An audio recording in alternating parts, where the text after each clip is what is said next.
অনেকটা জায়গা করে নিয়েছে। কতটা আশাবাদী ছবি? আমি তো ভীষণ আশাবাদী। ছবির অংশ হিসেবে আশাবাদী বলব না, শুধু একজন দর্শক হিসেবে আশাবাদী।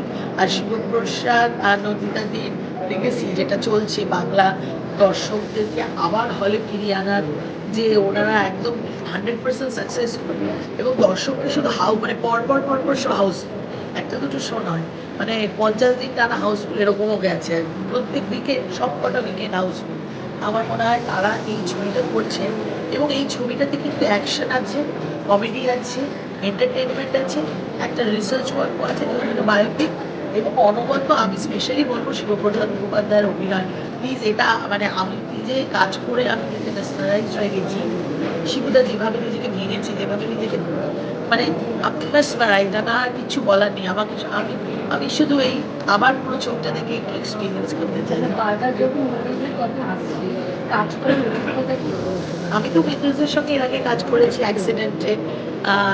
এতেও শিবুদা ছিলেন। আর তার আগে আমি অনেক বছর আগে যখন উইন্ডোজ ছবি করেনি, আমি ১ম উইন্ডোজের সঙ্গে কাজ করেছি। উইন্ডোজ কোনো ছবি করুক, কোনো ছোট কাজ করুক, কোনো বড় কাজ করুক, ওদের প্যাশনটা কিন্তু সমান থাকে। মানে আমি একটা ছবি বিশাল বাজেটের করছি বলে আমি প্রচণ্ড সিরিয়াস, প্রচণ্ড প্যাশনেট নয়।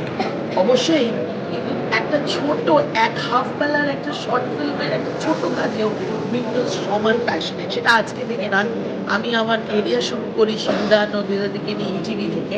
তো আমাকে সত্যি ক্যামেরার সামনে এনেছে যদি বলতে পারি 90% ক্রেডিট শিবুদা আর নন্দিতা। মানে ওরা আমাকে কাজ দিয়েছে, পরপর কাজ দিয়েছে, বিশ্বাস করেছে। তখনই আমি দেখতাম যে কি প্যাশনেট ওরা এবং ওদের থেকে অনেক কিছু হয়তো 100% শিখতে পারিনি কিন্তু যে 20% শিখেছি। চলো, ফার্স্টে